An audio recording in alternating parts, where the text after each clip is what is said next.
Committee to investigate the January 6th attack on the United States Capitol will be in order. Without objection, the chair is authorized to declare the committee in recess at any point.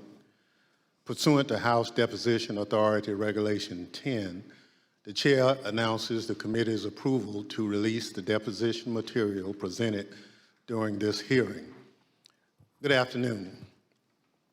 In our hearings over the previous weeks, the Select Committee has laid out the details of a multi-part pressure campaign driven by the former president aimed at overturning the results of the 2020 presidential election and blocking the transfer of power.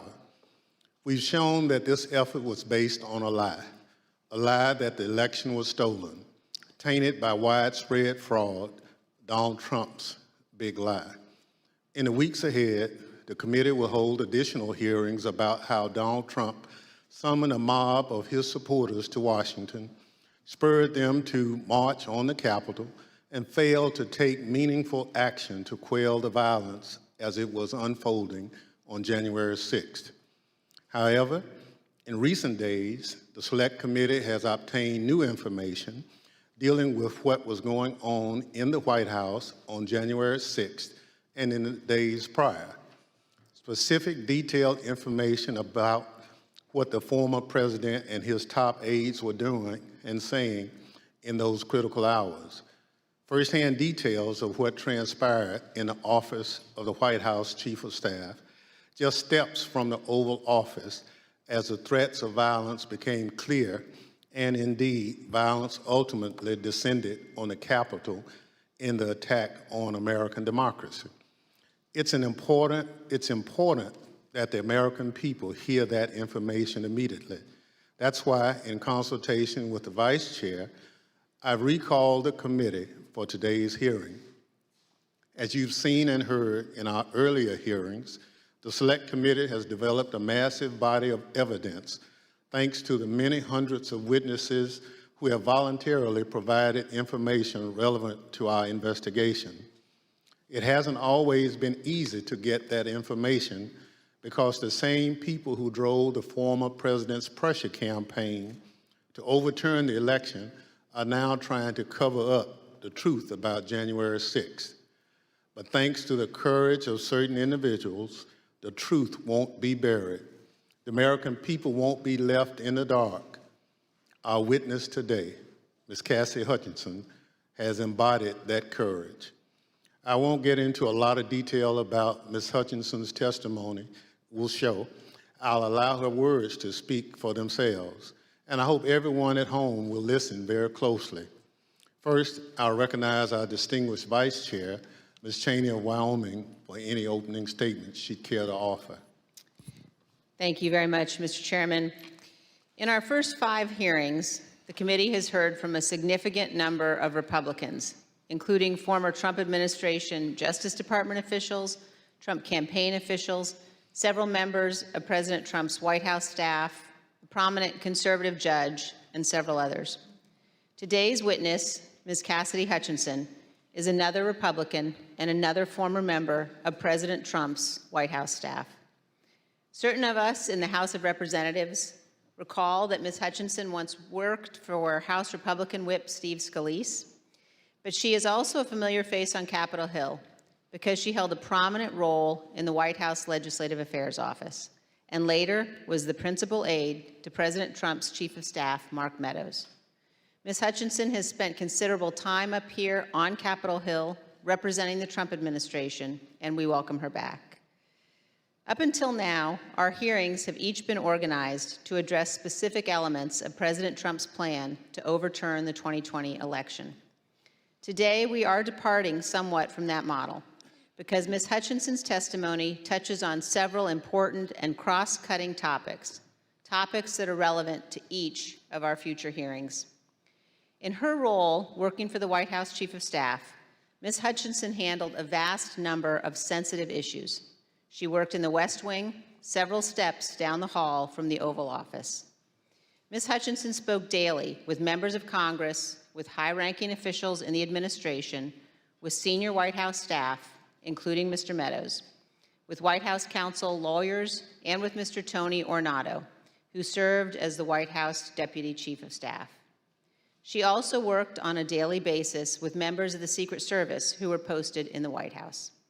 In short, Ms. Hutchinson was in a position to know a great deal about the happenings in the Trump White House. Ms. Hutchinson has already sat for 4 videotaped interviews with committee investigators, and we thank her very much for her cooperation and for her courage. We will cover certain, but not all, relevant topics within Ms. Hutchinson's knowledge today. Again, our future hearings will supply greater detail, putting the testimony today in a broader and more complete context. Today, you will hear Ms. Hutchinson relate certain firsthand observations of President Trump's conduct on January 6th.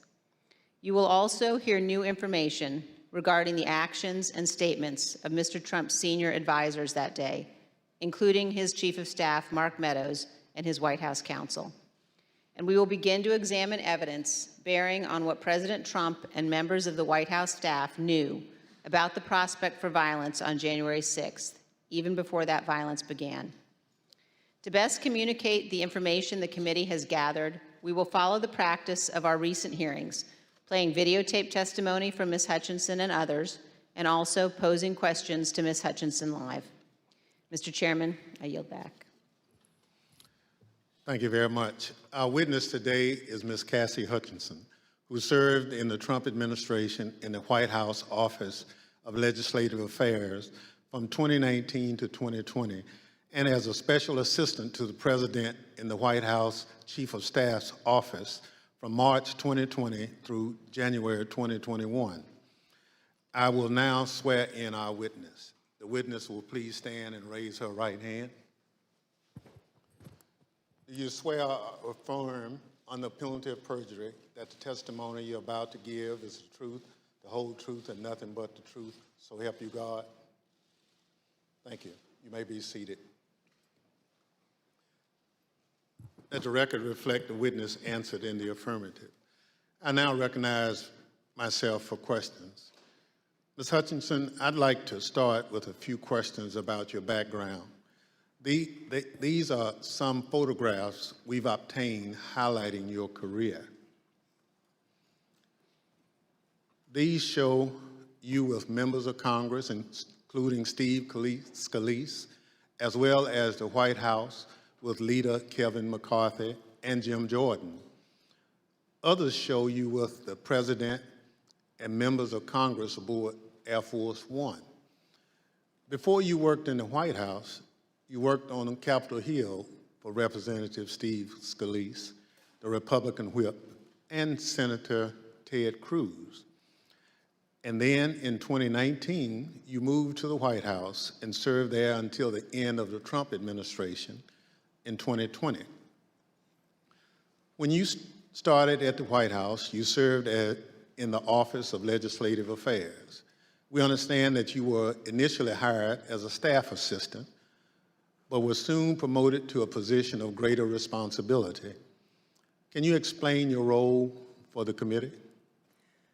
When I moved over to the White House Chief of Staff's office with Mr. Meadows when he became the 4th Chief of Staff, it's difficult to describe a typical day. I was a special assistant to the President and an advisor to the Chief of Staff.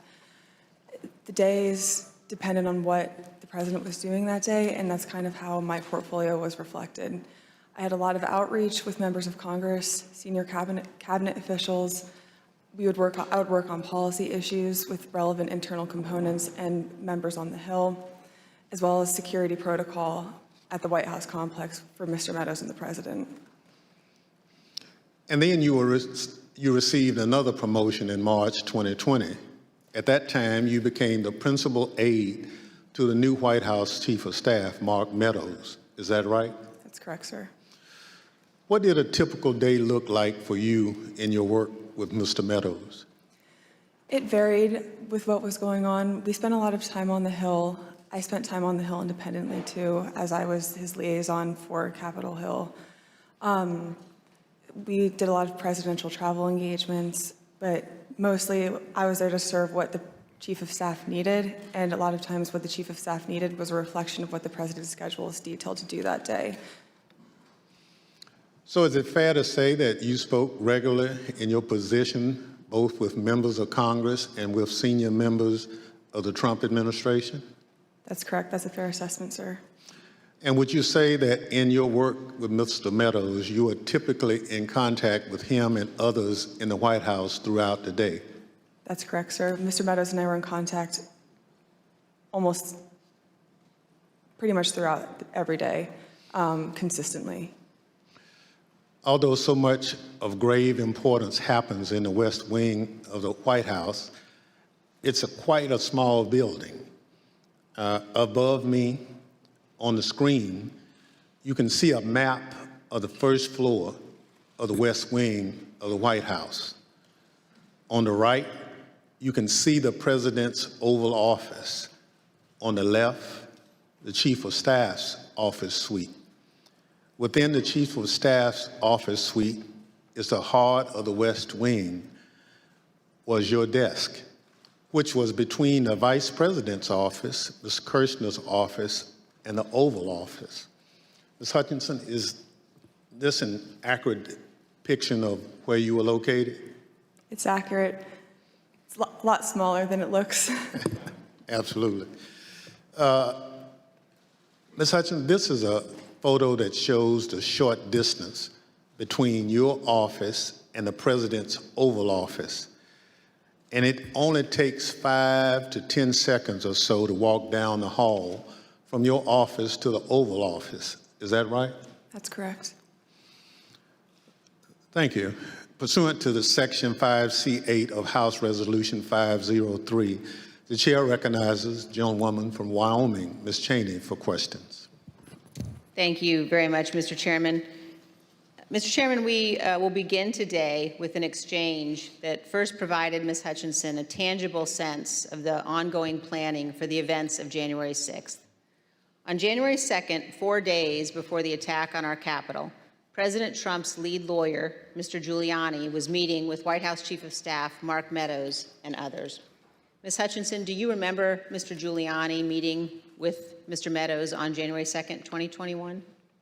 I do. He met with Mr. Meadows in the evening of January 2nd, 2021. And we understand that you walked Mr. Giuliani out of the White House that night, and he talked to you about January 6th. What do you remember him saying? As Mr. Giuliani and I were walking to his vehicles that evening, he looked at me and said something to the effect of, "Cass, are you excited for the 6th? It's going to be a great day." I remember looking at him and saying, "Rudy, could you explain what's happening on the 6th? He had responded something to the effect of, "We're going to the Capitol. It's going to be great. The president's going to be there. He's going to look powerful. He's going to be with the members. He's going to be with the senators. Talk to the chief about it. Talk to the chief about it. He knows about it." And did you go back then up to the West Wing and tell Mr. Meadows about your conversation with Mr. Giuliani? I did. After Mr. Giuliani had left the campus that evening, I went back up to our office and I found Mr. Meadows in his office on the couch. He was scrolling through his phone. I remember leaning against the doorway and saying, "I had an interesting conversation with Rudy, Mark. Sounds like we're going to go to the Capitol." He didn't look up from his phone and said something to the effect of, "There's a lot going on, Cass, but I don't know. Things might get real bad on January 6th. Ms. Hutchinson, Mr. Meadows is engaged in litigation with the committee to try to avoid testifying here. What was your reaction when he said to you things might get real bad? In the days before January 2nd, I was apprehensive about the 6th. I had heard general plans for a rally. I had heard tentative movements to potentially go to the Capitol.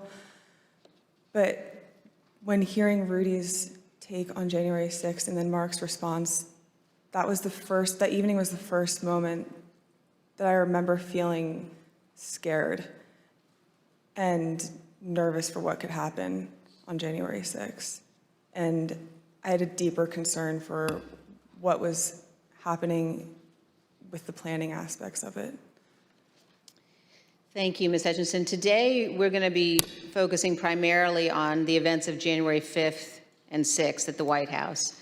But to begin and to frame the discussion, I want to talk about a conversation that you had with Mr. John Ratcliffe, the Director of National Intelligence. And you had this conversation in December of 2020. Mr. Ratcliffe was nominated by President Trump to oversee U.S. intelligence, our U.S. intelligence community. And before his appointment, Mr. Ratcliffe was a Republican member of Congress.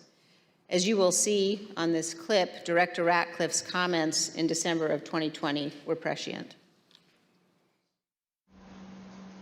My understanding was Director Ratcliffe didn't want much to do with the post-election period. Director Ratcliffe felt that it wasn't something that the White House should be pursuing. It felt it was dangerous for the president's legacy. He had expressed to me that he was concerned that it could spiral out of control and potentially be dangerous, either for our democracy or the way that things were going for the 6th. When you say it wasn't something the White House should be pursuing, what's the it?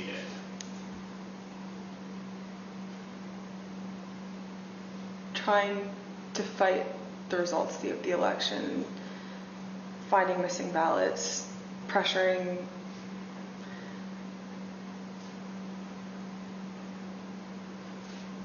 filing lawsuits in certain states where there didn't seem to be significant evidence, and reaching out to state legislatures about that. So pretty much the way that the White House was handling the post-election period, he felt that there could be dangerous repercussions in terms of precedent set for elections, for our democracy, for the 6th. He was hoping that we would concede. So, Ms. Hutchinson, now we're going to turn to certain information that was available before January 4th and what the Trump administration and the president knew about the potential for violence before January 6th. On the screen, you will see an email received by Acting Deputy Attorney General Donohue on January 4th from the National Security Division of the Department of Justice. Mr. Donohue testified in our hearings last week. The email identifies apparent planning by those coming to Washington on January 6th to, quote, occupy federal buildings, and discussions of, quote, invading the Capitol building. Here's what Mr. Donohue said to us. And we knew that if you have tens of thousands of very upset people showing up in Washington, D.C., that there was potential for violence. The U.S. Secret Service was looking at similar information and watching the planned demonstrations. In fact, their intelligence division sent several emails to White House personnel like Deputy Chief of Staff Tony Ornato and the head of the President's Protective Detail, Robert Engel, including certain materials listing events like those on the screen. The White House continued to receive updates about planned demonstrations, including information regarding the Proud Boys organizing and planning to attend events on January 6th. Although Ms. Hutchinson has no detailed knowledge of any planning involving the Proud Boys for January 6th, she did note this. I recall hearing the word Oathkeeper and hearing the word Proud Boys closer to the planning of the January 6th rally when Mr. Giuliani would be around. On January 3rd, the Capitol Police issued a special event assessment. In that document, the Capitol Police noted that the Proud Boys and other groups planned to be in Washington, D.C. on January 6th and indicated that, quote, unlike previous post-election protests, the targets of the pro-Trump supporters are not necessarily the counter-protesters as they were previously, but rather Congress itself is the target on the 6th.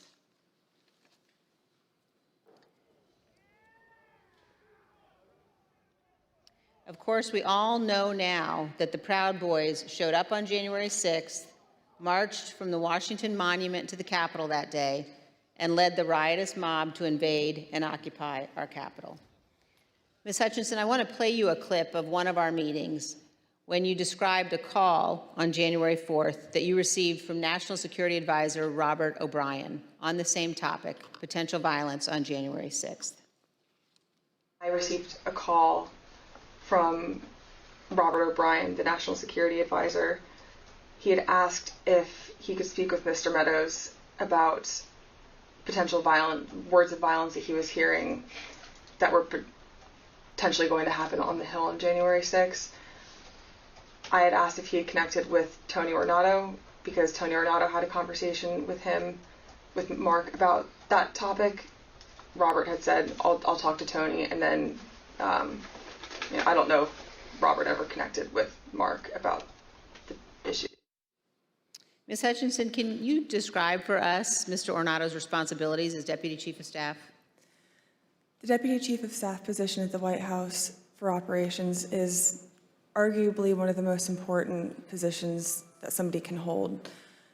They're in charge of all security protocol for the campus and all presidential protectees, primarily the president and the first family, but anything that requires security for any individual that has presidential protection, so the Chief of Staff or the National Security Advisor, as well as the Vice President's team too. Tony would oversee all of that, and he was the conduit for security protocol between White House staff and the United States Secret Service.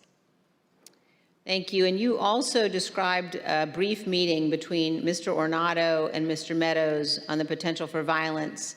The meeting was on January 4th. They were talking about the potential for violence on January 6th. Let's listen to a clip of that testimony.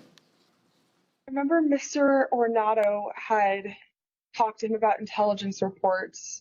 I just remember Mr. Ornato coming in and saying that we had intel reports saying that there could potentially be violence on the 6th. You also told us about reports of violence and weapons that the Secret Service were receiving on the night of January 5th and throughout the day on January 6th. Is that correct? That's correct. There are reports that police in Washington, D.C. had arrested several people with firearms or ammunition following a separate pro-Trump rally in Freedom Plaza on the evening of January 5th. Are those some of the reports that you recall hearing about? They are. Of course, the world now knows that the people who attacked the Capitol on January 6th had many different types of weapons. When a president speaks, the Secret Service typically requires those attending to pass through metal detectors, known as magnetometers, or MAGs for short. The Select Committee has learned that people who willingly entered the enclosed area for President Trump's speech were screened so they could attend the rally at the ellipse. They had weapons and other items that were confiscated: pepper spray, knives, brass knuckles, tasers, body armor, gas masks, batons, blunt weapons.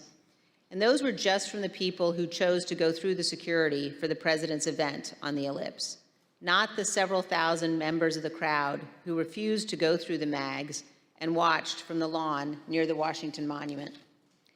The Select Committee has learned about reports from outside the magnetometers and has obtained police radio transmissions identifying individuals with firearms, including AR-15s, near the ellipse on the morning of January 6th. Let's listen. There's an individual who's in a tree. He's going to be a white male, about 6 feet tall, thin build, brown cowboy boots. He's got blue jeans and a blue jean jacket, and underneath the blue jean jacket, the complainants both saw a stock of an AR-15. He's going to be with a group of individuals, about five to eight other individuals. Two of the individuals in that group at the base of the tree near the porta potties were wearing green fatigues, green olive drab style fatigues, about 5'8", 5'9", skinny white males, brown cowboy boots. They had Glock-style pistols in their waistband. 8736 with the message that subject, weapon on his right hip. After that, he's in the tree. Motor 1, make sure PPD knows they have an elevated threat in the tree south side of Constitution Avenue. Look for the Don't Tread on Me flag, American flag face mask, cowboy boots, weapon on the right side hip. I got 3 men walking down the street in fatigue carrying AR-15, copy at 14th and Independent.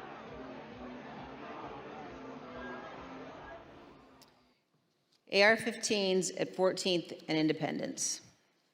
As you saw in those emails, the first report that we showed, we now know was sent in the 8 o'clock hour on January 6th. This talked about people in the crowd wearing ballistic helmets and body armor, carrying radio equipment and military-grade backpacks.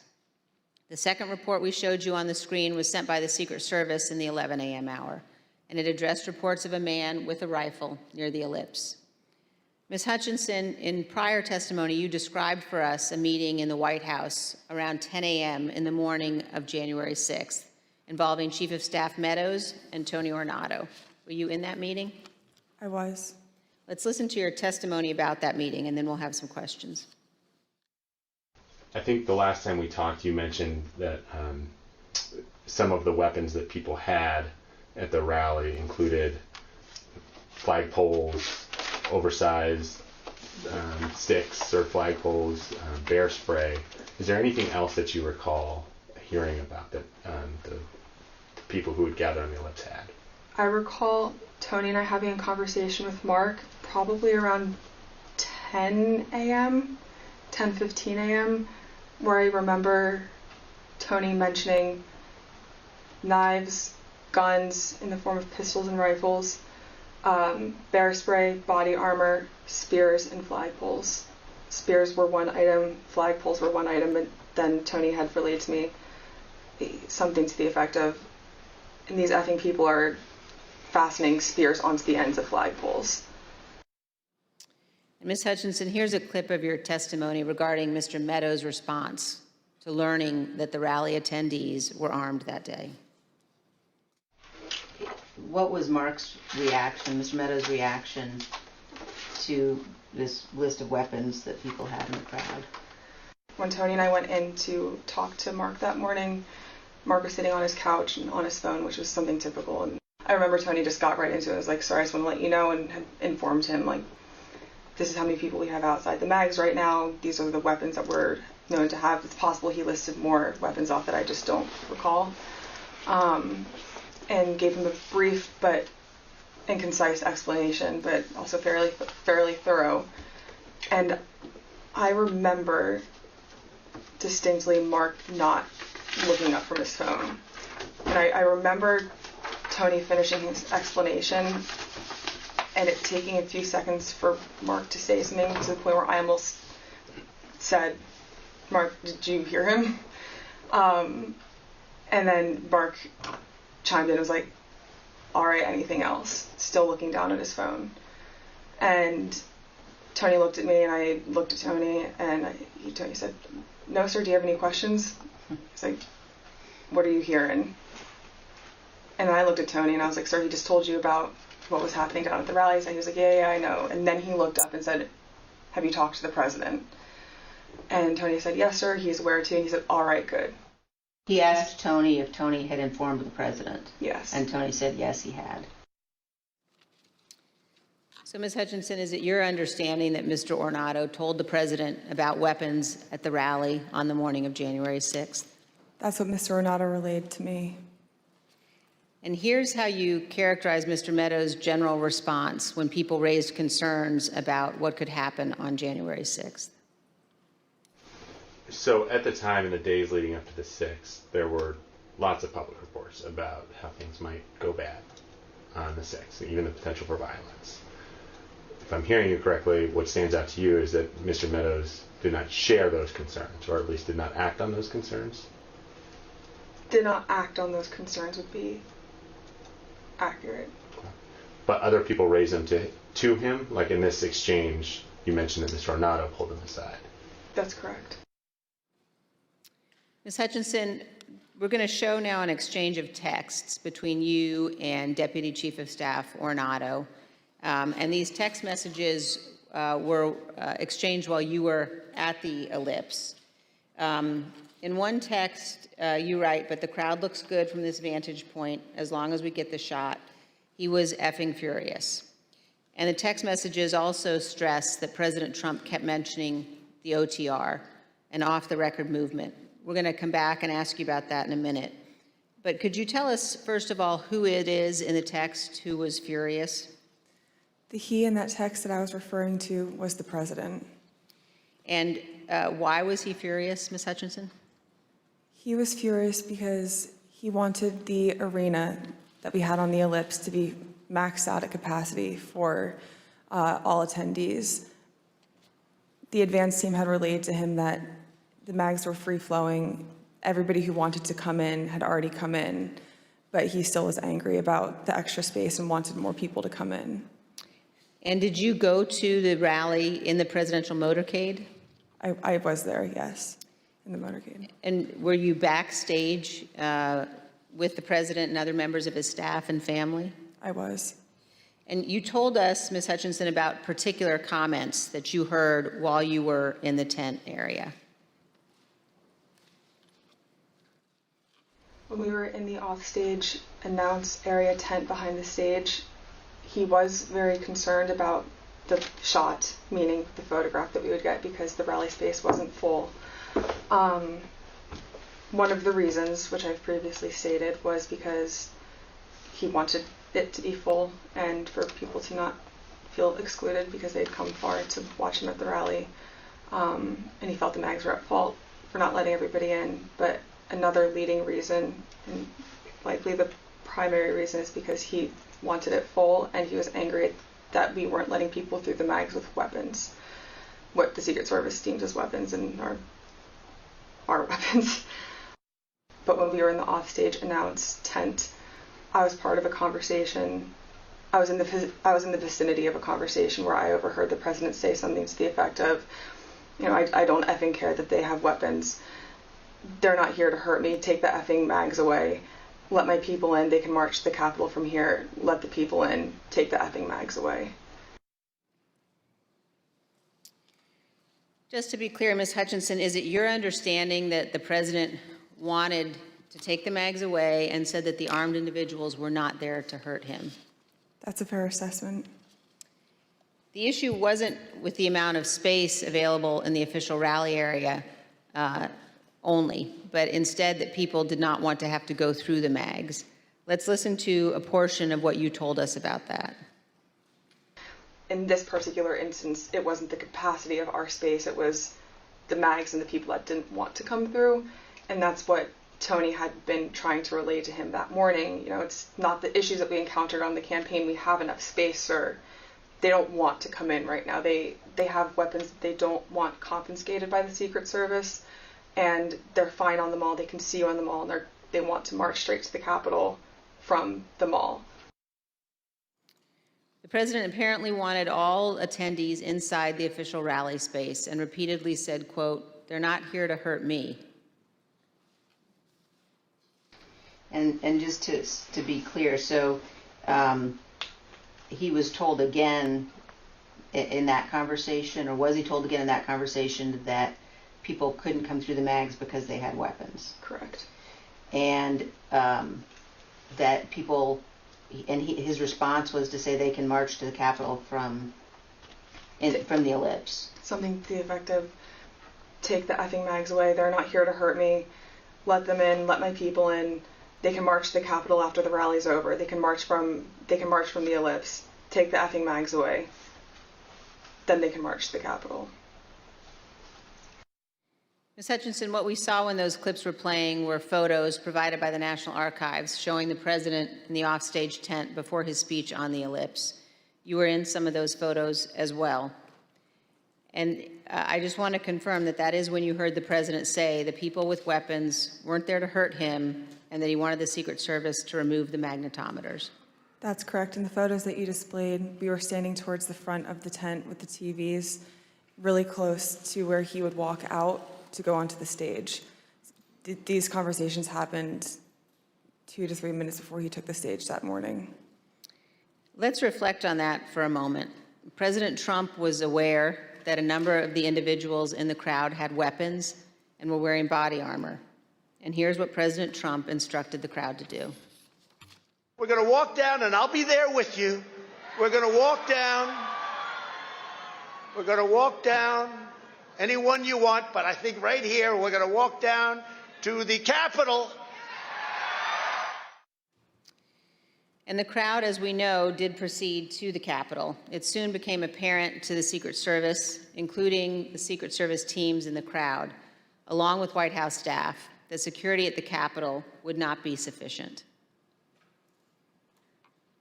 I'd had 2 or 3 phone conversations with Mr. Ornato when we were at the ellipse, and then I had 4 men on Mr. Meadows' detail with me in between those individuals and then a few other the bodies on the ground, just the Secret Service doing advance. They were getting notifications through their radios, and Mr. Ornato in one phone conversation had called me and said, make sure the chief knows that they're getting closer to the Capitol. It's they're having trouble stacking bodies. And Ms. Hutchinson, when you said they were having trouble stacking bodies, did you mean that law enforcement at the Capitol needed more people to defend the Capitol from the rioters? It was becoming clear to us and to the Secret Service that Capitol Police officers were getting overrun at the security barricades outside of the Capitol building, and they were short people to defend the building against the rioters. And you mentioned that Mr. Ornato was conveying this to you because he wanted you to tell Mr. Meadows. So did you tell Mr. Meadows that people were getting closer to the Capitol and that Capitol Police was having difficulty? After I had the conversation with Mr. Meadows, after I had the conversation with Mr. Ornato, I went to have the discussion with Mr. Meadows. He was in a secure vehicle at the time making a call. So when I had gone over to the car, I went to open the door to let him know, and he had immediately shut it. I don't know who he was speaking with. It wasn't something that he regularly did, especially when I would go over to give him information. So I was a bit taken aback, but I didn't think much of it, and thinking that I would be able to have the conversation with him a few moments later. And were you able to have that conversation a few moments later? Probably about 20 to 25 minutes later. There was another period in between where he shut the door again, and then when he finally got out of the vehicle, we had the conversation. But at that point, there was a backlog of information that he should have been made aware of. And so you opened the door to the control car, and Mr. Meadows pulled it shut? That's correct. And he did that 2 times? That's correct. And when you finally were able to give Mr. Meadows the information about the violence at the Capitol, what was his reaction?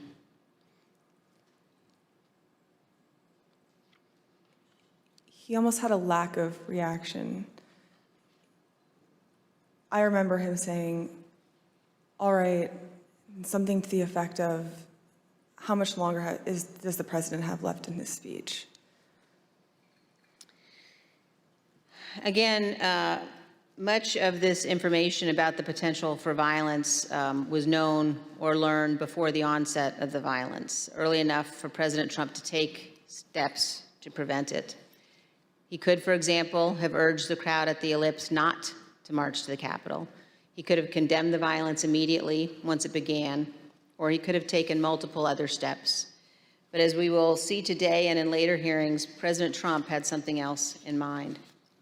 One other question at this point, Ms. Hutchinson, were you aware of concerns that White House counsel Pat Cipollone or Eric Hirschman had about the language President Trump used in his ellipse speech?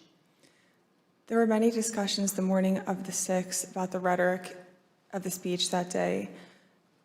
In my conversations with Mr. Hirschman, he had relayed that we would be foolish to include language that had been included at the president's request, which had lines along to the effect of, fight for Trump, we're going to march to the Capitol, I'll be there with you, fight for me, fight for what we're doing, fight for the movement. Things about the vice president at the time, too.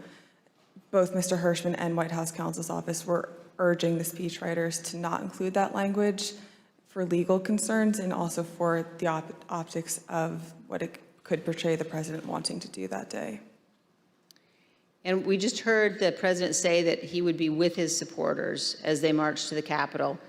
Even though he did not end up going, he certainly wanted to. Some have questioned whether President Trump genuinely planned to come here to the Capitol on January 6th. In his book, Mark Meadows falsely wrote that after President Trump gave his speech on January 6th, he told Mr. Meadows that he was, quote, speaking metaphorically about the walk to the Capitol. As you will see, Donald Trump was not speaking metaphorically. As we heard earlier, Rudy Giuliani told Ms. Hutchinson that Mr. Trump planned to travel to the Capitol on January 6th. I want to pause for just a moment to ask you, Ms. Hutchinson, to explain some of the terminology you will hear today. We've heard you use two different terms to describe plans for the president's movement to the Capitol or anywhere else. One of those is a scheduled movement, and another one is OTR. Could you describe for us what each of those mean? A scheduled presidential movement is on his official schedule. It's notified to the press and to a wide range of staff that will be traveling with him. It's known to the public, known to the Secret Service, and they're able to coordinate the movement days in advance.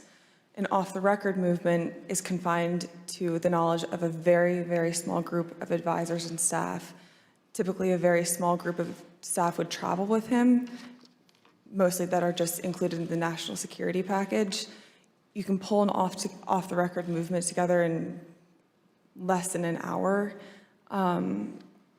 It's a way to kind of circumvent having to release it to the press, if that's the goal of it, or to not have to have as many security parameters put in place ahead of time to make the movement happen. Thank you. And let's turn back now to the president's plans to travel to the Capitol on January 6th. We know that White House counsel Pat Cipollone was concerned about the legal implications of such a trip, and he agreed with the Secret Service that it shouldn't happen. Ms. Hutchinson, did you have any conversations with Pat Cipollone about his concerns about the president going to the Capitol on January 6th? On January 3rd, Mr. Cipollone had approached me, knowing that Mark had raised the prospect of going up to the Capitol on January 6th. Mr. Cipollone and I had a brief private conversation where he said to me, we need to make sure that this doesn't happen. This would be legally a terrible idea for us. We have serious legal concerns if we go up to the Capitol that day. And he then urged me to continue relaying that to Mr. Meadows, because it's my understanding that Mr. Cipollone thought that Mr. Meadows was indeed pushing this along with the president. And we understand, Ms. Hutchinson, that you also spoke to Mr. Cipollone on the morning of the 6th as you were about to go to the rally on the ellipse. And Mr. Cipollone said something to you like, make sure the movement to the Capitol does not happen. Is that correct? That's correct. I saw Mr. Cipollone right before I walked out onto West Exec that morning, and Mr. Cipollone said something to the effect of, please make sure we don't go up to the Capitol, Cassidy. Keep in touch with me. We're going to get charged with every crime imaginable if we make that movement happen. And do you remember which crimes Mr. Cipollone was concerned with? In the days leading up to the 6th, we had conversations about potentially obstructing justice or defrauding the electoral count. Let's hear about some of those concerns that you mentioned earlier in one of your interviews with us. Having a private conversation with Pat late in the afternoon of the 3rd or the 4th, that Pat was concerned it would look like we were obstructing justice or obstructing the electoral college count. And I apologize for probably not being very firm with my legal terms here, but that it would look like we were obstructing what was happening on Capitol Hill. And he was also worried that it would look like we were inciting a riot or encouraging a riot to erupt on the Capitol, at the Capitol.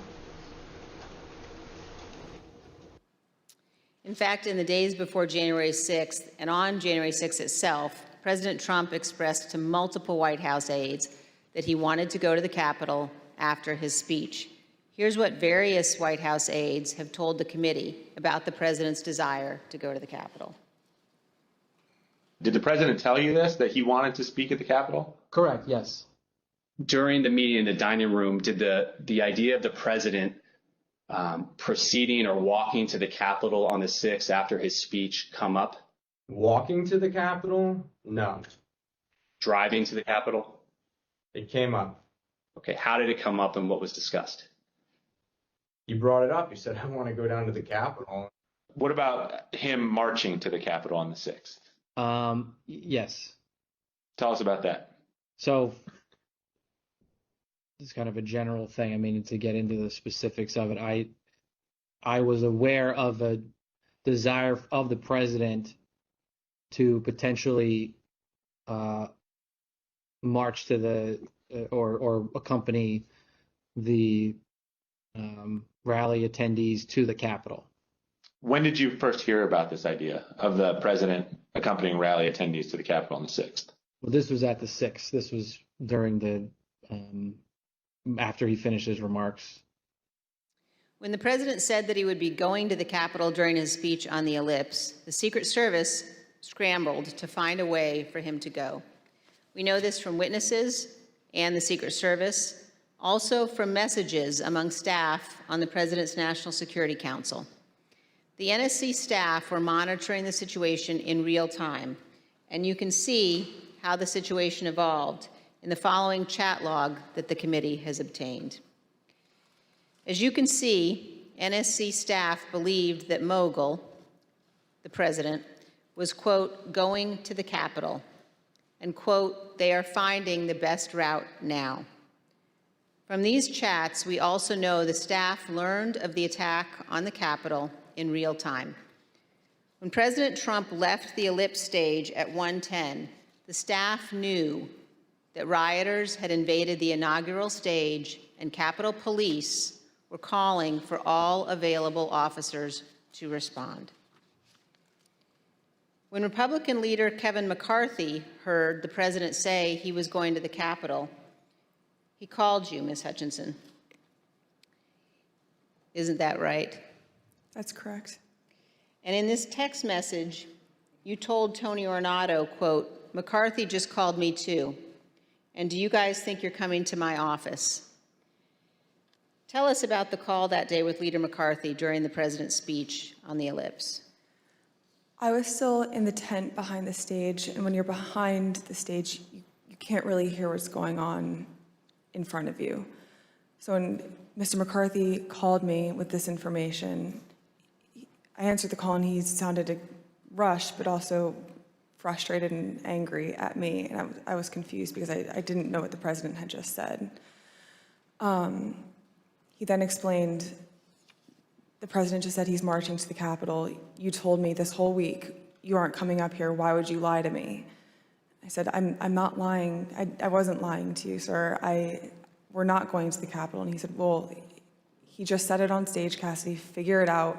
Don't come up here. I said, I'll run the traps on this and I'll shoot you a text. I can assure you we're not coming up to the Capitol. We've already made that decision. He pressed a little bit more, believing me, but I think frustrated that the president had said that. And we ended the phone conversation after that. I called Mr. Ornato to reconfirm that we weren't going to the Capitol, and which was also in our text messages. I sent Mr. McCarthy another text telling him the affirmative that we were not going up to the Capitol, and he didn't respond after that. And we understand, Ms. Hutchinson, that the plans for the president to come up to the Capitol had included discussions at some point about what the president would do when he came up to the Capitol on January 6th. Let's look at a clip of one of your interviews discussing that issue with the committee. When you were talking about a scheduled movement, did anyone say what the president wanted to do when he got here? No. Not that I can specifically remember. I remember hearing a few different ideas discussed between Mark and Scott Perry, Mark and Rudy Giuliani.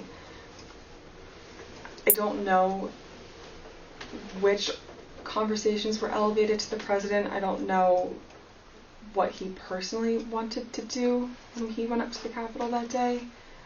You know, I know that there were discussions about him having another speech outside of the Capitol before going in. I know that there was a conversation about him going into the House chamber at one point. As we've all just heard, in the days leading up to January 6th, on the day of the speech, both before and during and after the rally speech, President Trump was pushing his staff to arrange for him to come up here to the Capitol during the electoral vote count. Let's turn now to what happened in the president's vehicle when the Secret Service told him he would not be going to the Capitol after his speech. First, here is the president's motorcade leaving the ellipse after his speech on January 6th.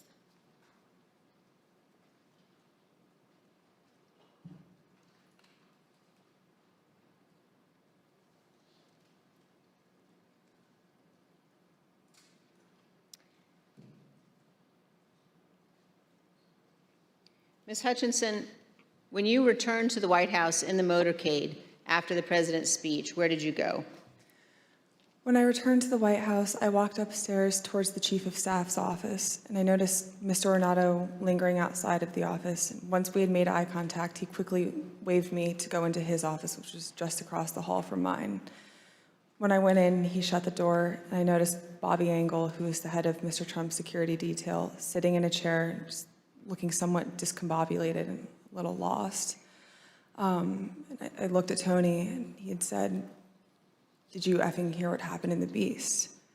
I said, "No, Tony, I just got back. What happened?" Tony proceeded to tell me that when the president got in the Beast, he was under the impression from Mr. Meadows that the off-the-record movement to the Capitol was still possible and likely to happen, but that Bobby had more information. So once the president had gotten into the vehicle with Bobby, he thought that they were going up to the Capitol, and when Bobby had relayed to him, "We're not, we don't have the assets to do it, it's not secure, we're going back to the West Wing," the president had very strong, a very angry response to that. Tony described him as being irate. The president said something to the effect of, "I'm the effing president, take me up to the Capitol now." To which Bobby responded, "Sir, we have to go back to the West Wing." The president reached up towards the front of the vehicle to grab at the steering wheel. Mr. Engel grabbed his arm, said, "Sir, you need to take your hand off the steering wheel. We're going back to the West Wing. We're not going to the Capitol." Mr. Trump then used his free hand to lunge towards Bobby Engel, and when Mr. Ornato had recounted this story to me, he had motioned towards his clavicles. And was Mr. Engel in the room as Mr. Ornato told you this story? He was. Did Mr. Engel correct or disagree with any part of the story from Mr. Ornato? Mr. Engel did not correct or disagree with any part of the story. Did Mr. Engel or Mr. Ornato ever after that tell you that what Mr. Ornato had just said was untrue? Neither Mr. Ornato nor Mr. Engel told me ever that it was untrue. And despite this altercation, this physical altercation, during the ride back to the White House, President Trump still demanded to go to the Capitol. Here's what Kayleigh McEnany, the White House press secretary at the time, wrote in her personal notes and told the committee about President Trump's desire to go to the Capitol after returning to the White House. When you wrote POTUS wanted to walk to the Capitol, was that based solely on what the president said during his speech or anything that he or anybody else said afterwards? So to the best of my recollection, I believe when we got back to the White House, he said he wanted to physically walk with the marchers. And according to my notes, he then said he'd be fine with just riding the Beast. But to the best of my recollection, he wanted to be a part of the march in some fashion. Okay, and just for the record, the Beast refers to the presidential limousine? Yes. President Trump did not go to the Capitol that day. We understand that he blamed Mark Meadows for that. So prior to leaving the rally site, when he got off the stage and everybody was making the movement back to the motorcade, I had overheard Mr. Meadows say to him then, as I had prior to Mr. Trump taking the stage that morning, that he was still working on getting an off-the-record movement to the Capitol. So when Mr. Trump took the stage, he was under the impression via Mr. Meadows that it was still possible. So when he got off the stage, I had relayed to Mr. Meadows that I had another conversation with Tony. The movement was still not possible. Mr. Meadows said, okay. And then as they proceeded to go to the motorcade, and Mr. Meadows had reiterated, we're going to work on it, sir. Talk to Bobby. Bobby has more information. Mark got into his vehicle. To my understanding, Trump got into the Beast. And after we had all arrived back at the White House, later in the day, it had been relayed to me via Mark that the president wasn't happy that Bobby didn't pull it off for him and that Mark didn't work hard enough to get the movement on the books. The physical altercation that Ms. Hutchinson described in the presidential vehicle was not the first time that the president had become very angry about issues relating to the election. On December 1, 2020, Attorney General Barr said in an interview that the Department of Justice had not found evidence of widespread election fraud sufficient to change the outcome of the election. Ms. Hutchinson, how did the president react to hearing that news? Around the time that I understand the AP article went live, I remember hearing noise coming from down the hallway, so I poked my head out of the office, and I saw the valet walking towards our office. He had said, get the chief down to the dining room, the president wants him. So Mark went down to the dining room and came back to the office a few minutes later. After Mark had returned, I left the office and went down to the dining room, and I noticed that the door was propped open and the valet was inside the dining room changing the tablecloth off of the dining room table.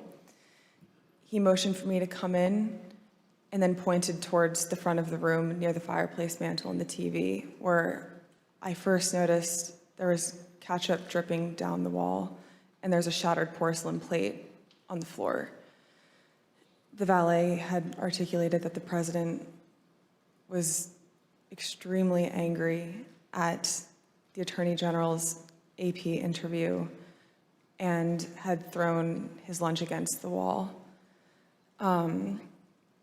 which was causing them to have to clean up. So I grabbed a towel and started wiping the ketchup off of the wall to help the valet out. And he said something to the effect of, he's really ticked off about this. I would stay clear of him for right now. He's really, really ticked off about this right now. And Ms. Hutchinson, was this the only instance that you are aware of where the president threw dishes? It's not. And are there other instances in the dining room that you recall where he expressed his anger?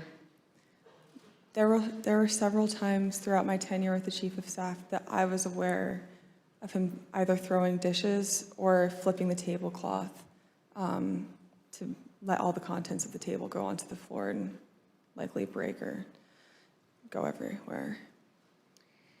And Ms. Hutchinson, Attorney General Barr described to the committee the president's angry reaction when he finally met with President Trump. Let's listen. And I said, look, I know that you're dissatisfied with me, and I'm glad to offer my resignation. And he pounded the table very hard. Everyone sort of jumped, and he said, accept it. Mr. Chairman, I reserve. Gentlewoman reserves. The chair requests those in the hearing room to remain seated until the Capitol Police have escorted our witness from the room. Pursuant to the order of the committee of today, the chair declares the committee in recess for a period of approximately 10 minutes. Committee will be in order. Chair recognizes the gentlewoman from Wyoming, Vice Chair Cheney. Thank you, Mr. Chairman. Before we turn to what Ms. Hutchinson saw and heard in the White House during the violent attack on the Capitol on January 6th. Let's discuss certain communications White House Chief of Staff Mark Meadows had on January 5th. President Trump's associate, Roger Stone, attended rallies during the afternoon and the evening of January 5th in Washington, D.C. On January 5th and 6th, Mr. Stone was photographed with multiple members of the Oathkeepers, who were allegedly serving as his security detail. As we now know, multiple members of that organization have been charged with or pled guilty to crimes associated with January 6th. Mr. Stone has invoked his Fifth Amendment privilege against self-incrimination before this committee. General Michael Flynn has also taken the fifth before this committee. Mr. Stone previously had been convicted of other federal crimes unrelated to January 6th. General Flynn had pleaded guilty to a felony charge also predating and unrelated to January 6th.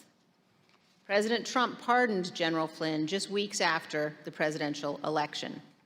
And in July of 2020, he commuted the sentence Roger Stone was to serve.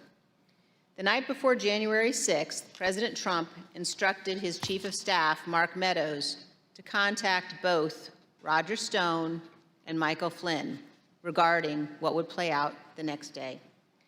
Ms. Hutchinson, is it your understanding that President Trump asked Mark Meadows to speak with Roger Stone and General Flynn on January 5th? That's correct. That is my understanding. And Ms. Hutchinson, is it your understanding that Mr. Meadows called Mr. Stone on the 5th? I'm under the impression that Mr. Meadows did complete both a call to Mr. Stone and General Flynn the evening of the 5th. And do you know what they talked about that evening, Ms. Hutchinson? I'm not sure. Is it your understanding that Mr. Giuliani, Mr. Eastman, and others had set up what has been called, quote, a war room at the Willard Hotel on the night of the 5th? I was aware of that the night of the 5th. And do you know if Mr. Meadows ever intended to go to the Willard Hotel on the night of the 5th? Mr. Meadows had a conversation with me where he wanted me to work with Secret Service on a movement from the White House to the Willard Hotel so he could attend the meeting or meetings with Mr. Giuliani and his associates in the war room. And what was your view as to whether or not Mr. Meadows should go to the Willard that night? I had made it clear to Mr. Meadows that I didn't believe it was a smart idea for him to go to the Willard Hotel that night. I wasn't sure everything that was going on at the Willard Hotel, although I knew enough about what Mr. Giuliani and his associates were pushing during this period. I didn't think that it was something appropriate for the White House Chief of Staff to attend or to consider involvement in. I made that clear to Mr. Meadows. Throughout the afternoon, he mentioned a few more times going up to the Willard Hotel that evening, and then eventually dropped the subject the night of the 5th and said that he would dial in instead. So General Flynn has appeared before this committee, and when he appeared before our committee, he took the 5th. Let's briefly view a clip of General Mike Flynn taking the Fifth Amendment. General Flynn, do you believe the violence on January 6th was justified? Do we have a minute? Yes.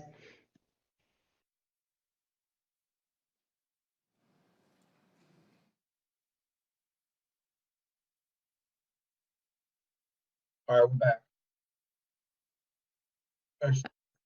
Congressman Cheney, could you repeat the question, please?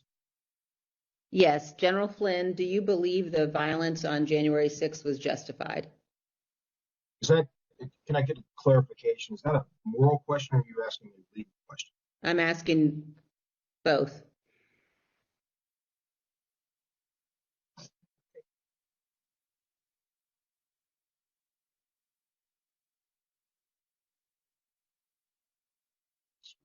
I said the 5th. Do you believe the violence on January 6th was justified morally? Take the 5th. You believe the violence on January 6th was justified legally? Fifth. General Flynn, do you believe in the peaceful transition of power in the United States of America? The fifth. Let's move on now to January 6th and the conduct of Donald Trump and Mark Meadows during the attack on the Capitol. Ms. Hutchinson, I'd like now for us to listen to a description, your description of what transpired in the West Wing during the attack. For context, in this clip, you describe the time frame starting at about 2 p.m. So I remember Mark being alone in his office for quite some time, and I know we've spoken about Ben Williamson going in at one point, and I don't personally remember Ben going in. I don't doubt that he had gone in, but I remember him being alone in his office for most of the afternoon, around 2 o'clock to 2:05. Around 2 o'clock to 2:05, we were watching the TV, and I could see that the rioters were getting closer and closer to the Capitol. Mark still hadn't popped out of his office or said anything about it. So that's when I went into his office. I saw that he was sitting on his couch on his cell phone. Same as the morning where he was just kind of scrolling and typing. I said, "Hey, are you watching the TV, Chief?" Because his TV was small, and you can see it, but I didn't know if he was really paying attention. I said, "You watching the TV, Chief?" And he was like, "Yeah." So, the rioters are getting really close. Have you talked to the president? He said, "No, he wants to be alone right now." Still looking at his phone. So I start to get frustrated because I sort of felt like I was watching this is not a great comparison, but a bad car accident that was about to happen where you can't stop it, but you want to be able to do something. And I remember thinking in that moment, Mark needs to snap out of this, and I don't know how to snap him out of this, but he needs to care. And I just remember I blurted out, I said, "Mark, do you know where Jim's at right now?" And he looked up at me at that point and said, "Jim?" And I said, "Mark, he was on the floor a little while ago giving a floor speech. Did you listen?" He said, "Yeah, it was real good. Did you like it?" And I said, "Yeah. Do you know where he's at right now?" He said, "Well, no, I haven't heard from him." And I said, "You might want to check in with him, Mark." And I remember pointing at the TV and I said, "The rioters are getting close. They might get in." And he looked at me and said something to the effect of, "All right, I'll give him a call." Not long after the rioters broke into the Capitol, you described what happened with White House counsel Pat Cipollone. No more than a minute and a half later, I see Pat Cipollone barreling down the hallway towards our office and rushed right in, looked at me, said, "Is Mark in his office?" And I said, "Yes." He just looked at me and started shaking his head and went over, opened Mark's office door, stood there with the door propped open, and said something to Mark is still sitting on his phone. I remember glancing and he's still sitting on his phone. And I remember Pat saying to him something to the effect of, "The rioters have gotten to the Capitol, Mark. We need to go down and see the president now." And Mark looked up at him and said, "He doesn't want to do anything, Pat." And Pat said something to the effect of, and very clearly had said this to Mark, something to the effect of, "Mark, something needs to be done or people are going to die and the blood's going to be on your effing hands. This is getting out of control. I'm going down there." And at that point, Mark stood up from his couch, both of his phones in his hand. He had his glasses on still. He walked out with Pat. He put both of his phones on my desk and said, "Let me know if Jim calls." And they walked out and went down to the dining room. A few minutes later, Representative Jordan called back. A couple minutes later, so likely around between 2:15 and 2:25. I know the tweet went out at 2:24. I don't remember if I was there when the tweet went out or if it happened right afterwards, but Jim had called. I answered the phone, said, "1 second. He knew it was, I guess he knew it was me. I introduced myself, but I don't remember if he called my cell phone or if he had called one of Mark's. But I answered the phone and said, "1 sec, Mark's on the hall, I'm going to go hand the phone to him." He said, "Okay." So I went down, I asked the valet if Mark was in the dining room. The valet said yes. I opened the door to the dining room, briefly stepped in to get Mark's attention, showed him the phone, like flipped the phone his way so he could see it said Jim Jordan. He had stepped to where I was standing there holding the door open, took the phone talking to Jim with the door still propped open. So I took a few steps back. So I probably was 2 feet from Mark. He was standing in the doorway going into the Oval Office dining room. They had a brief conversation, and in the crossfires, I heard briefly like what they were talking about, but in the background I had heard conversations in the Oval dining room at that point talking about the hang Mike Pence chants. That clip ended, Ms. Hutchinson, with you recalling that you heard the President, Mr. Meadows, and the White House counsel discussing the hang Mike Pence chants. And then you described for us what happened next. It wasn't until Mark hung up the phone, handed it back to me. I went back to my desk. A couple minutes later, him and Pat came back, possibly Eric Hirschman too. I'm pretty sure Eric Hirschman was there. But I'm confident it was Pat that was there. I remember Pat saying something to the effect of, "Mark, we need to do something more. They're literally calling for the vice president to be effing hung." And Mark had responded something to the effect of, "You heard him, Pat. He thinks Mike deserves it. He doesn't think they're doing anything wrong." To which Pat said something, "This is effing crazy. We need to be doing something more," briefly stepped into Mark's office. And when Mark had said something to the effect of, "He doesn't think they're doing anything wrong," knowing what I had heard briefly in the dining room, coupled with Pat discussing the hang Mike Pence chants in the lobby of our office, and then Mark's response, I understood there to be the rioters in the Capitol that were chanting for the vice president to be hung. Let me pause here on this point. As rioters chanted hang Mike Pence, the President of the United States, Donald Trump, said that, quote, "Mike deserves it," and that those rioters were not doing anything wrong. This is a sentiment that he has expressed at other times as well. In an interview with ABC News correspondent Jonathan Karl, President Trump was asked about the supporters chanting hang Mike Pence last year. Instead of condemning them, the former president defended them. Because it's common sense, John. It's common sense that you're supposed to protect. How can you, if you know a vote is fraudulent, right? Yeah. How can you pass on a fraudulent vote to Congress? President Trump's view that the rioters were not doing anything wrong and that, quote, Mike deserved it, helps us to understand why the president did not ask the rioters to leave the Capitol for multiple hours. In fact, he put this tweet out at 2:24 p.m. Ms. Hutchinson, do you recall seeing this tweet in which the president said the vice president did not have the courage to do what needed to be done? I do. And Ms. Hutchinson, what was your reaction when you saw this tweet? As a staffer that worked to always represent the administration to the best of my ability and to showcase the good things that he had done for the country,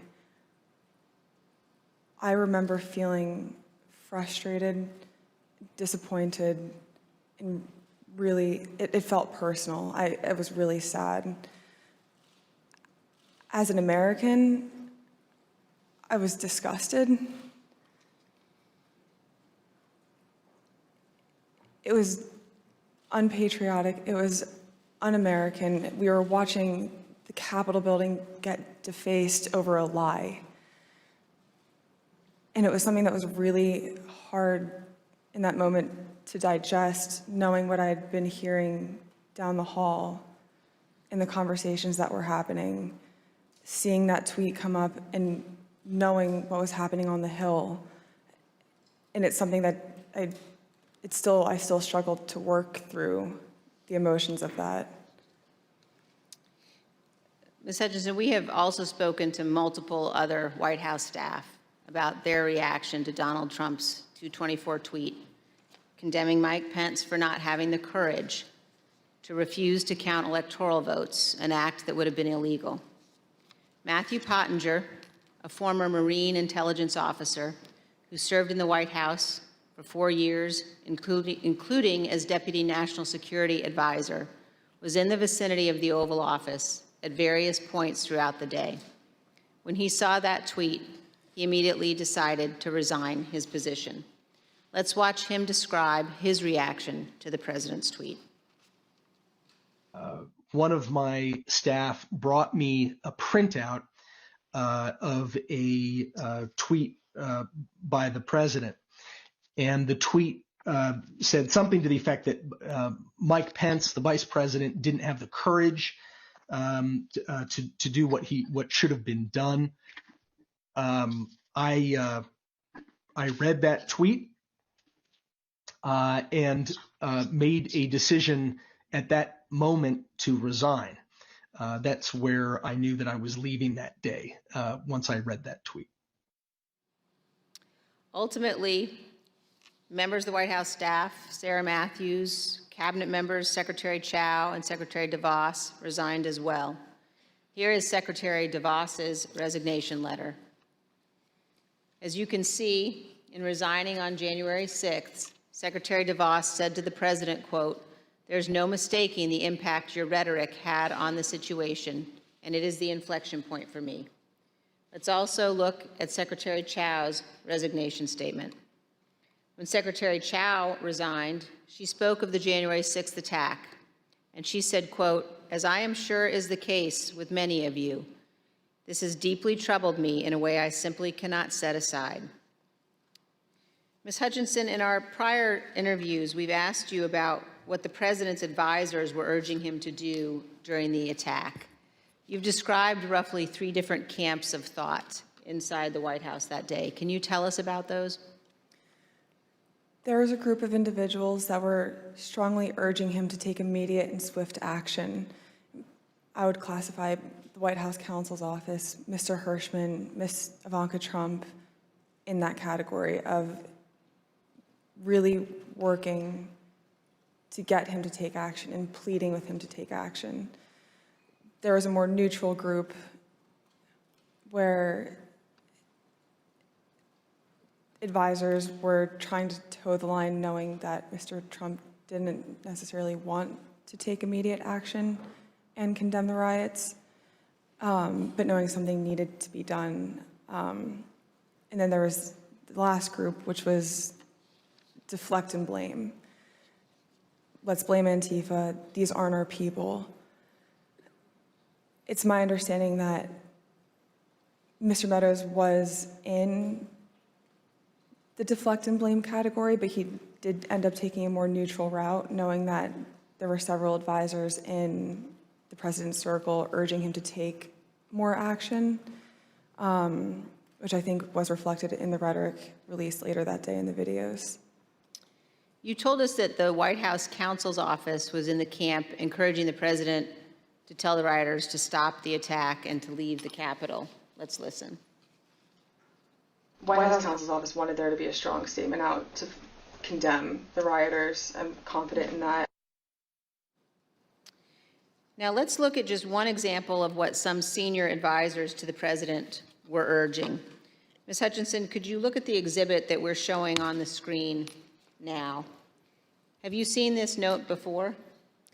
That's a note that I wrote at the direction of the Chief of Staff on January 6th, likely around 3 o'clock. And it's written on a Chief of Staff note card, but that's your handwriting, Ms. Hutchinson? That's my handwriting. And why did you write this note? The Chief of Staff was in a meeting with Eric Hirschman and potentially Mr. Philbin, and they had rushed out of the office fairly quickly Mark had handed me the note card with one of his pens and started dictating a statement for the president to potentially put out. And, no, I'm sorry, go ahead. That's okay. There were two phrases on there, one illegal and then one without proper authority. The illegal phrase was the one that Mr. Meadows had dictated to me. Mr. Hirschman had chimed in and said, also put without legal authority. There should have been a slash between the two phrases. It was an or if the president had opted to put one of those statements out. Evidently he didn't. Later that afternoon, Mark came back from the Oval Dining Room and put the palm card on my desk with illegally crossed out, but said we didn't need to take further action on that statement. So, to your knowledge, this statement was never issued? It was, to my knowledge, it was never issued. And Ms. Hutchinson, did you understand that Ivanka Trump wanted her father to send people home? That's my understanding, yes. Let's play a clip of you addressing that issue. I remember her saying at various points, you know, she wanted her dad to send them home. She wanted her dad to tell them to go home peacefully, and she wanted to include language that he necessarily wasn't on board with at the time. You will hear more about this at our later hearings, but we have evidence of many others imploring Donald Trump and Mark Meadows to take action. Here is some of that evidence, text messages sent to Mark Meadows during the attack. This is a text message at 2:32 from Laura Ingram. Hey, Mark, the president needs to tell people in the Capitol to go home. In the next message, this is hurting all of us. And then he's destroying his legacy and playing into every stereotype. We lose all credibility against the BLM Antifa crowd if things go south. The president's son, Don Jr., also urgently contacted Mark Meadows. At 2:53, he wrote, he's got to condemn this shit ASAP. The Capitol Police tweet is not enough. As you will see, these are just two of the numerous examples of Trump supporters and allies urging the president to tell his supporters to leave the Capitol. It would not have been hard for the president to simply walk down to the briefing room a few feet down the hall from the Oval Office. As Norah O'Donnell noted during an interview with House Republican leader Kevin McCarthy, where Leader McCarthy said he believed the attack was un-American. I want to quickly bring in Kevin McCarthy, the House Minority Leader. Leader McCarthy, do you condemn this violence? I completely condemn the violence in the Capitol. What we're currently watching unfold is un-American. I am disappointed. I'm sad. This is not what our country should look like. This is not who we are. This is not the First Amendment. This has to stop, and this has to stop now. Leader McCarthy, the President of the United States has a briefing room steps from the Oval Office. The cameras are hot 24/7, as you know. Why hasn't he walked down and said that now? I conveyed to the president what I think is best to do, and I'm hopeful the president will do it. Republican House member Mike Gallagher also implored the president to call off the attack. Mr. President, you have got to stop this. You are the only person who can call this off. Call it off. The election is over. Call it off. This is bigger than you. It's bigger than any member of Congress. It is about the United States of America, which is more important than any politician. Call it off. It's over. Despite the fact that many people close to Donald Trump were urging him to send people home, he did not do so until later, much later. At 4:17 p.m., Donald Trump finally told the rioters to go home and that he loved them. Here's a portion of the video President Trump recorded from the White House. We have to have peace. So go home. We love you. You're very special. You've seen what happens. You see the way others are treated that are so bad and so evil. I know how you feel, but go home and go home in peace. But as we will show in even greater detail in future hearings, Donald Trump was reluctant to put this message out, and he still could not bring himself to condemn the attack. Ms. Hutchinson has told us that too. The one that he put out at 4:17. I'm sure you've discussed it, and just to elaborate if I hadn't already at that point, I recall him being reluctant to film the video on the 6th. I was not involved in any of the logistics or the planning for that video. I just remember seeing the video go out and feeling a little shocked after it went out. On the evening of January 6th and the day after, the president's family and his senior staff and others tried to encourage the president to condemn the violence and commit to the peaceful transition of power. At 3:31 p.m. on January 6th, Sean Hannity of Fox News texted Mark Meadows. Mr. Hannity said, quote, "Can he make a statement? I saw the tweet. Ask people to leave the Capitol." Later that evening, Mr. Hannity sent another text message to Mark Meadows. This time, he shared a link to a tweet. That tweet reported that President Trump's cabinet secretaries were considering invoking the 25th Amendment to remove President Trump from office. As you can see on the screen, the 25th Amendment to the Constitution creates a process for the transition of power if a president is unfit or unable to serve.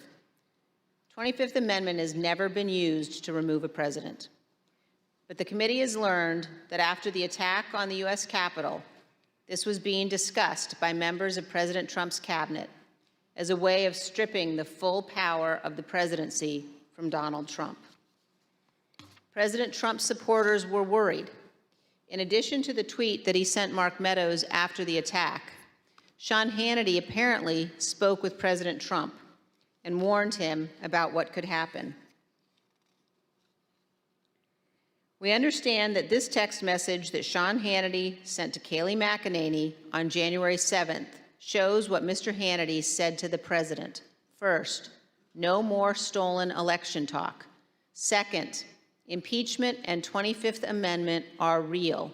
Many people will quit.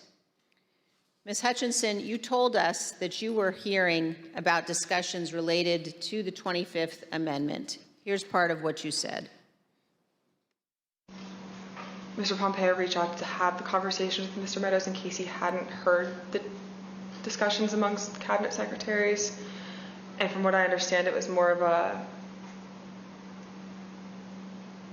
this is what I'm hearing, I want you to be aware of it, but I also think it's worth putting on your radar because you are the chief of staff. You're technically the boss of all the cabinet secretaries, and you know, if conversations progress, you should be ready to take action on this. Like, I'm concerned for you and your positioning with this. You know, reach out to me if you have any questions or if, like, I can be helpful with you at all. Inside the White House, the president's advisors, including members of his family, wanted him to deliver a speech to the country. Deputy White House counsel Pat Philbin prepared the first draft of what would be the president's remarks on national healing, delivered via pre-taped video on January 7th. When he arrived at the White House on the 7th, Mr. Philbin believed that more needed to be said, so he sat down and started writing. He shared the draft with Pat Cipollone, who also believed the president needed to say more. Mr. Cipollone agreed with the content, as did Eric Hirschman, who reviewed the draft. The committee has learned that the president did not agree with the substance as drafted and resisted giving a speech at all. Ms. Hutchinson, do you recall discussions about the president's speech on January 7th? I do. Let's listen, Ms. Hutchinson, to what you told us about that and about the process of crafting those remarks. I learned from a conversation with Mark and overhearing between him and White House counsel and Eric Hirschman as well that Trump didn't necessarily think he needed to do anything more on the 7th than what he had already done on the 6th. When he was convinced to put out a video on the 7th. I understand that he had a lot of opinions about what the context of that announcement were to entail. I had original drafts of the speech where there were several lines that didn't make it in there about prosecuting the rioters or calling them violent. He didn't want that in there. He wanted to put in there that he wanted to potentially pardon them. And this is just with the increased emphasis of his mindset at the time, which was he didn't think that they did anything wrong. The people who did something wrong that day, or the person who did something wrong that day, was Mike Pence by not standing with him. But the president's advisors urged him to give the speech.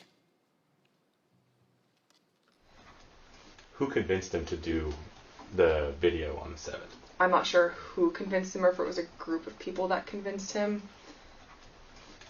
Who was in the group that you're aware of? That I'm aware of: Mark, Ivanka, Jared Kushner, Eric Hirschman, Pat Cipollone, Pat Philbin. Those are the people that I'm aware of. Do you know why that group of people thought it was necessary for him to release a statement? I believe Kayleigh McEnany as well. From what I understood at the time, and from what the reports were coming in, there's a large concern of the 25th Amendment potentially being invoked, and there were concerns about what would happen in the Senate if the 25th was invoked. So the primary reason that I had heard, other than, we did not do enough on the 6th, we need to get a stronger message out there and condemn this, otherwise this will be your legacy. The secondary reason to that was, think about what might happen in the final 15 days of your presidency if we don't do this. There's already talks about invoking the 25th Amendment. You need this as cover. The president ultimately delivered the remarks. Unlike many of his other speeches, he did not ad-lib much. He recited them without significant alteration, except one. Even then, on January 7th, 2021, the day after the attack on the U.S. Capitol, the president still could not bring himself to say, quote, "But this election is now over." One other point about the speech, Ms. Hutchinson. Did you hear that Mr. Trump at one point wanted to add language about pardoning those who took part in the January 6th riot? I did hear that, and I understand that Mr. Meadows was encouraging that language as well. Thank you, and here's what you told us previously about that. You said he was instructed not to include it. Who was instructing him not to include language about the pardon in that January 7th speech? I understood from White House counsel's office coming into our office that morning that they didn't think that it was a good idea to include that in the speech. That being Pat Cipollone? That's correct. And Eric Hirschman. Ms. Hutchinson, did Rudy Giuliani ever suggest that he was interested in receiving a presidential pardon related to January 6th? He did. Ms. Hutchinson, did White House Chief of Staff Mark Meadows ever indicate that he was interested in receiving a presidential pardon related to January 6th? Mr. Meadows did seek that pardon. Yes, ma'am. Thank you, Ms. Hutchinson. Mr. Chairman, I yield back. I want to thank our witness for joining us today. The members of the Select Committee may have additional questions for today's witness, and we ask that you respond expeditiously in writing to those questions. Without objections, members will be permitted 10 business days to submit statements for the record, including opening remarks and additional questions for the witness. Without objection, the chair recognizes the vice chair for a closing statement. Thank you very much, Mr. Chairman. I want to begin by thanking Ms. Hutchinson for her testimony today. We are all in her debt. Our nation is preserved by those who abide by their oaths to our Constitution. Our nation is preserved by those who know the fundamental difference between right and wrong. And I want all Americans to know that what Ms. Hutchinson has done today is not easy. The easy course is to hide from the spotlight, to refuse to come forward, to attempt to downplay or deny what happened. That brings me to a different topic. While our committee has seen many witnesses, including many Republicans, testify fully and forthrightly, this has not been true of every witness. And we have received evidence of one particular practice that raises significant concern. Our committee commonly asks witnesses connected to Mr. Trump's administration or campaign whether they've been contacted by any of their former colleagues or anyone else who attempted to influence or impact their testimony. Without identifying any of the individuals involved, let me show you a couple of samples of answers we received to this question. First, here's how one witness described phone calls from people interested in that witness's testimony. Quote, "What they said to me is as long as I continue to be a team player, they know I'm on the right team. I'm doing the right thing. I'm protecting who I need to protect. You know I'll continue to stay in good graces in Trump world. And they have reminded me a couple of times that Trump does read transcripts, and just keep that in mind as I proceed through my interviews with the committee." Here's another sample in a different context. This is a call received by one of our witnesses. Quote, "A person let me know you have your deposition tomorrow. He wants me to let you know he's thinking about you. He knows you're loyal and you're going to do the right thing when you go in for your deposition." I think most Americans know that attempting to influence witnesses to testify untruthfully presents very serious concerns. We will be discussing these issues as a committee, carefully considering our next steps. Mr. Chairman, thank you. I yield back. Gentlewoman yields back. Ms. Hutchinson, thank you. Thank you for doing your patriotic duty and helping the American people get a complete understanding of January 6th and its causes. Thank you for your courage in testifying here today. You have the gratitude of this committee and your country.